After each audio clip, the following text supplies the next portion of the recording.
The mental is a mechanism, and it works with repairs. Our thoughts are already not personal, depending on the way that we would connect to some specific body energy points. We would be in tune with some collective thoughts which are running.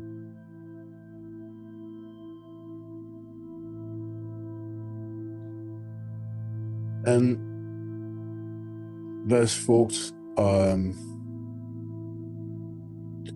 made of different columns. Psychological repairs which are used as anchoring in order to let this tool, the mind, this mechanism, be useful and help us to survive. Help this physical body to survive.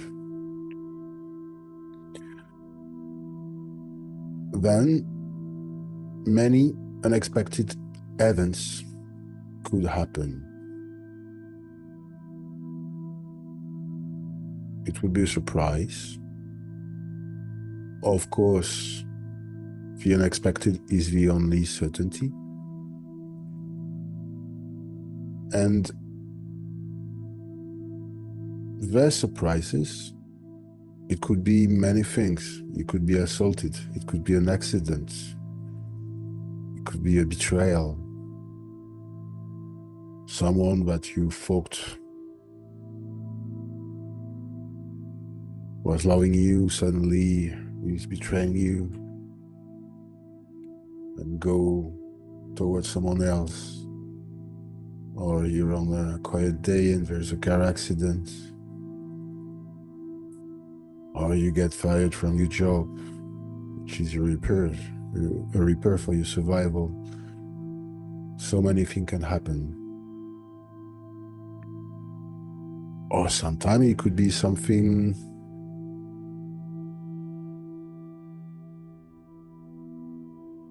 quite ordinary that could happen, which is still rebouncing throughout your memory and put into face some ancient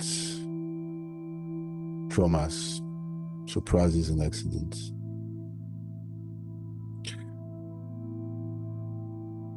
When those columns, those repairs are blown away by their surprises, those accidents, those events which are occurring and which weren't expected at all, there would be a gap, somehow a void, a breach in this subtle mechanism, sophisticated and yet fragile and vulnerable, which is your mind. And this will create a feeling of panic, a threat.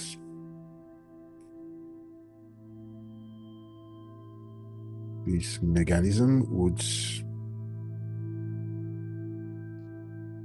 turn on the alarm.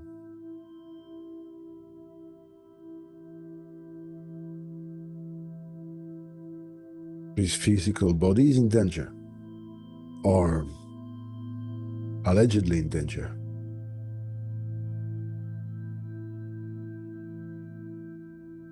And as soon as the structures of this mind wouldn't have been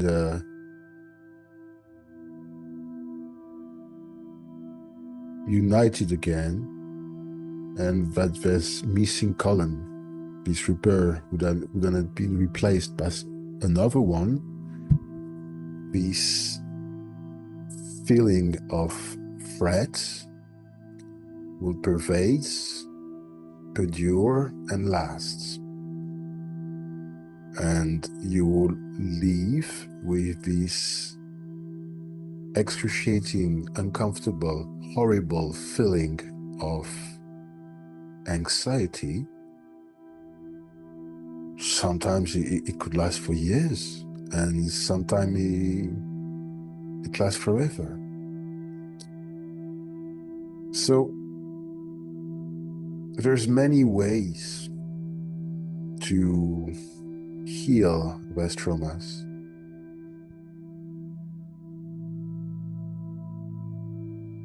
One way is to understand what is the subconscious mind.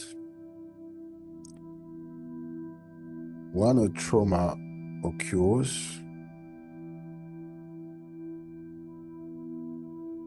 a flow of information suddenly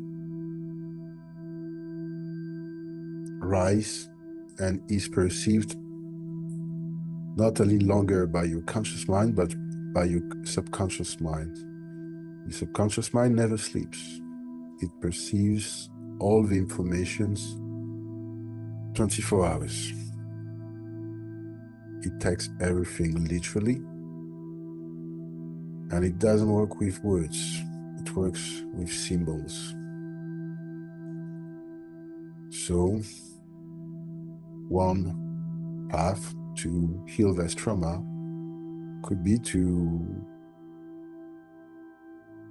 discover this realm, this territory, which is the subconscious mind, and opening the doors of what is called the animus. What we call the shadow work is all about that, entering into the shadow zone. Whatever is carved in the subconscious mind is a matter of trauma. Otherwise, it would be acknowledged by the conscious mind. And this whole work is all about that. Discovering what is lurking in this shadow zone. And we don't have necessarily a lot of surprises as far as it would be filled by informations that we couldn't normally stand, that we couldn't normally bear.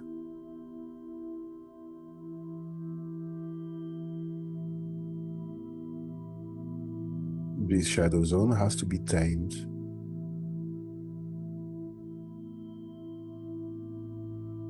Some instrument could be used in order to discover this shadow zone. This instrument could be shamanic. The purpose of shamanism is all about that. Opening the doors of the animus and let the unconscious mind melt with the conscious mind. This work of shamanism is about understanding that this mind, which could be called as well the subtle body, is composed by different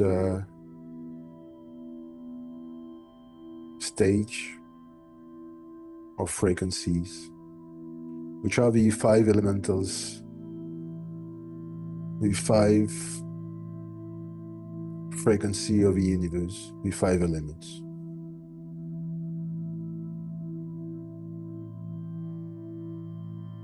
By discovering the powers of the earth, we discover our understanding and needs for security.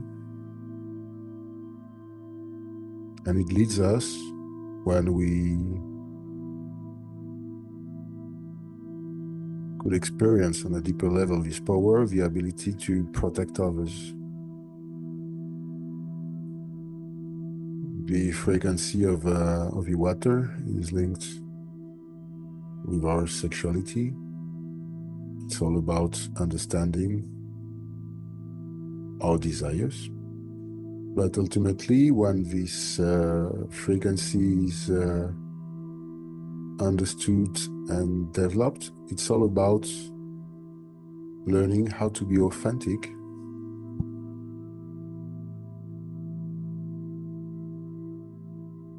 how to be real,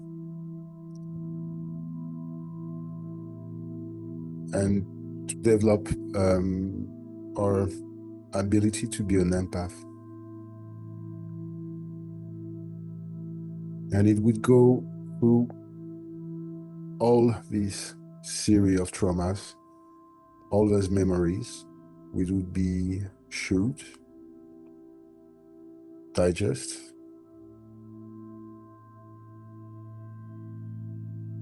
and transcend it. Same with the wind, same with the fire, and the metal as well. That's the power of shamanism. And there's several shamanic tools. And eventually this tool could be combined, and this elements could be combined as well, simultaneously, rather in order to heal others or yourself, or in order to attract, manifest.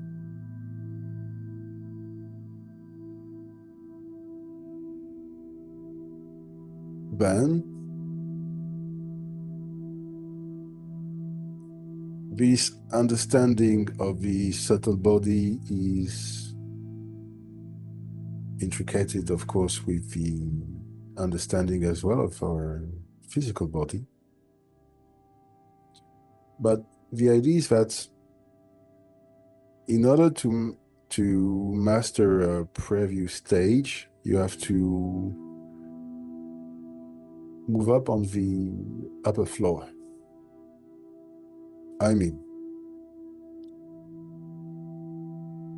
in order to master the power of your physical body, you would have to position yourself in your mind, in your mental, and from this point, you could influence the power and the limits of your physical body. And in the same way, if you position yourself on a upper floor, beyond the mind, in a state of silence, which is out of the mind, beyond the mind, you could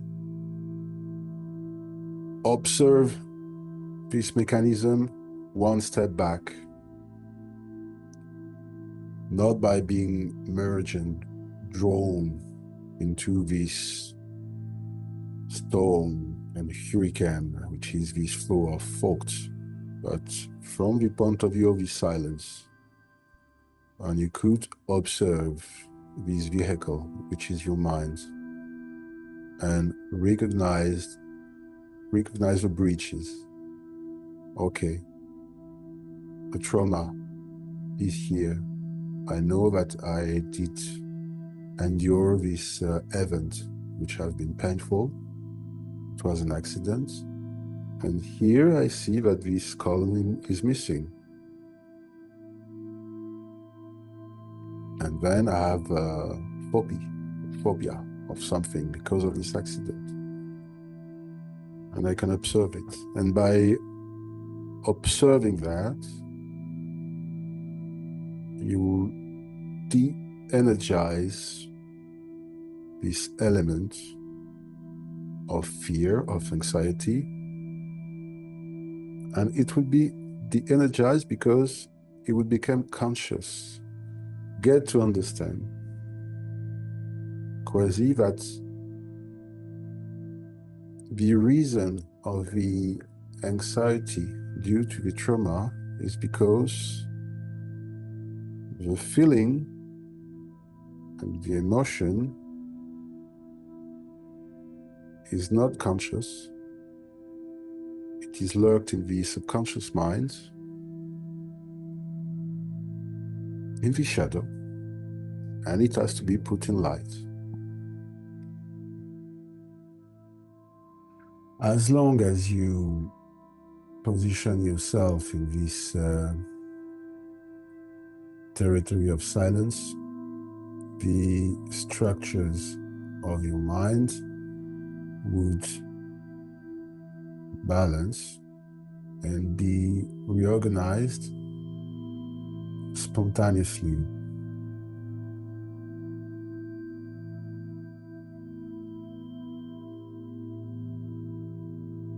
The mind can understand its own mechanism,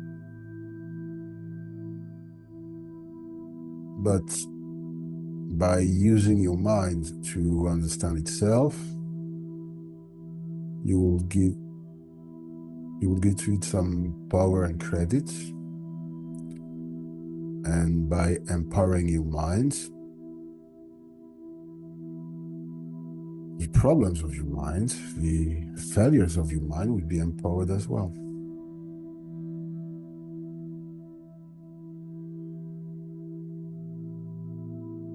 It's somehow a matter of understanding and a matter of perception.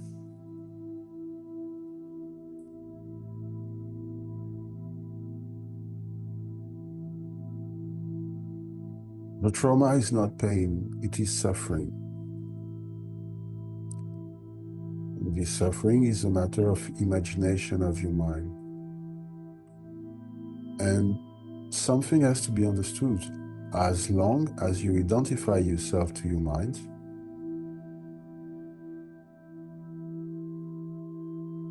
you will necessarily suffer. As far as you wouldn't identify yourself to your genuine identity.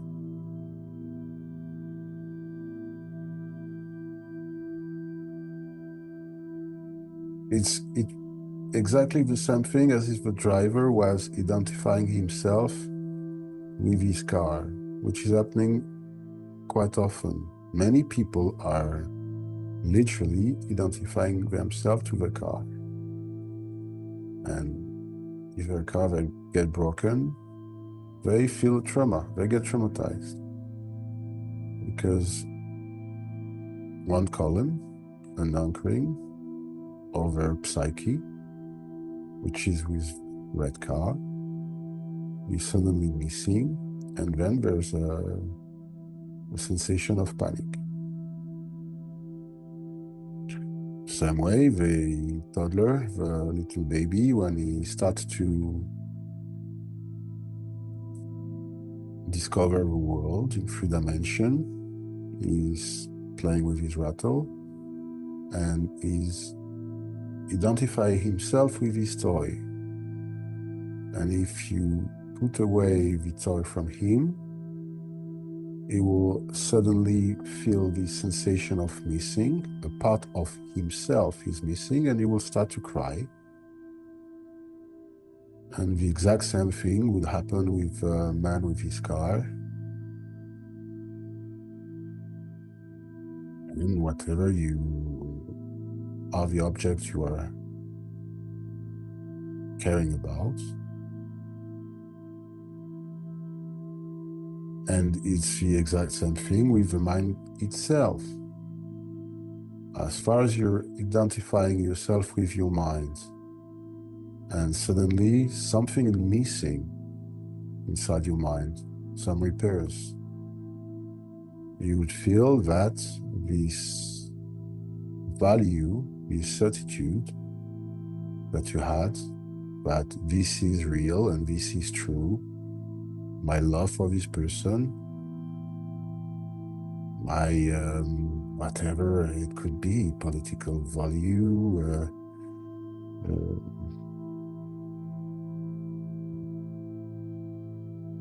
celebrities that you praise, and suddenly you understand that the person you thought was someone else, and it's a trauma, it's a drama.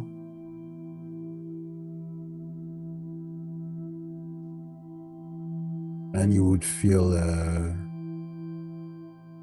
traumatized because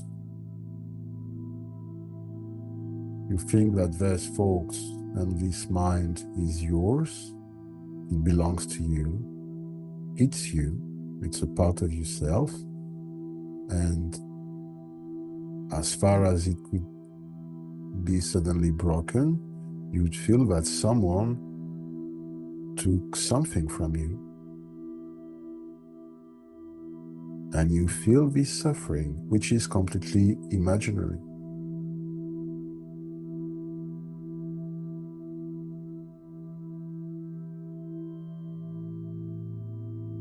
And the question is how to stop identifying with your mind.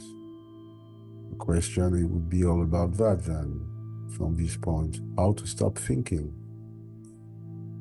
which is not necessarily so easy when you used to think all the time, no matter what. How to become suddenly within yourself, completely silent suddenly, when you don't used to do so. Then the mind could be considered as an animal. If you stop feeding him, it will become skinner. It will become fit and dry. So taming silence is already on the first step. Stop feeding the mind. And the mind is fed by experience. The mind is thirsty for new experiences, sensations, perceptions.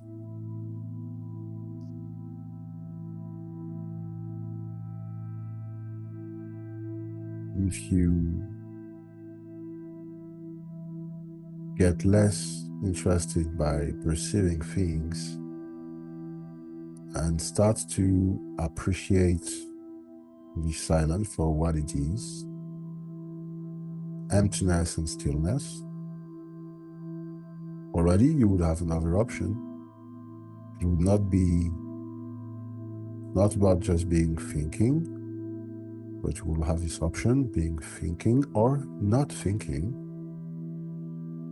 And this absence of sensation would be a sensation by itself and a source of joy.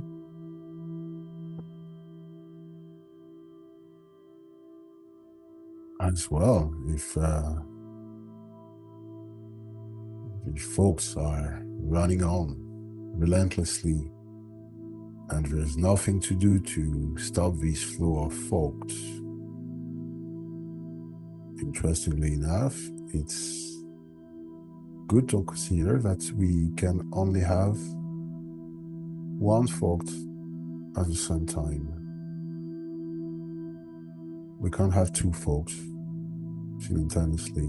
One information come after another one, and from a thought to another there is a gap, there is some space, and this space is sometimes half of a second, a quarter of a second, but as far as you spot it,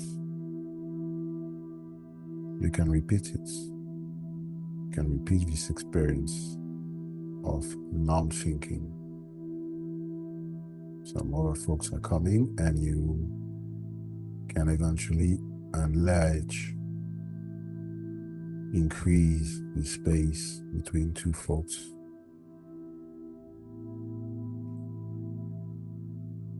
There was the story of two monks in Japan, two monks from the Soto Zen tradition. They have to go from a monastery to the other for the mountains, riding horses. It was a journey of 3 days. And when they did arrive to the other monastery, the old monk did receive them. Welcome. How was your journey? And one of the 12 monks on the horse just answered, wonderful, it was lovely. I haven't a single thought during those 3 days.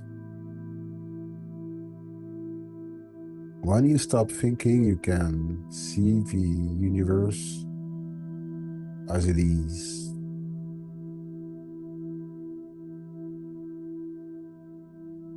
Pervading every single aspect of the manifestation. You can see the dance of the frequencies of what is, whatever it is. And suddenly the ordinary becomes fascinating, because you can observe what is, whatever it is, as a balance.